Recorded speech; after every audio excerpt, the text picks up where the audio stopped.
ہم محسوس کر سکتے ہیں کہ رسول کے دل پر کیا بیتی تھی جب حضرت حمزہ کی آدھا بریدہ لاش سامنے آئی ہے کہ ناک کٹی ہوئی ہے، کان کٹے ہوئے ہیں، پیٹ چاٹ ہے، کلیجہ باہر نکلا سے چبایا گیا۔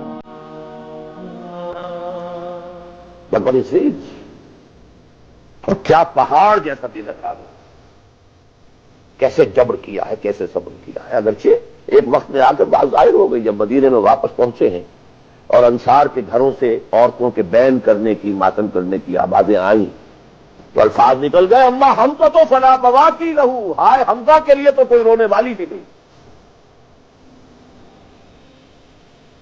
حمزہ مہاجر ہے، یہاں حمزہ کا کون رشتہ دار ہے؟ کون اور سے رشتہ دار ہے جو اس کا ماتم کریں گے؟ ہاں مکے میں ہوتا حمزہ، عبد المطلب کا بیٹا، اور یہ حادثہ ہوا ہوتا تو پورے پکے میں پروگرام ہوتا۔ آخر فیلنگز تھے کہ نہیں؟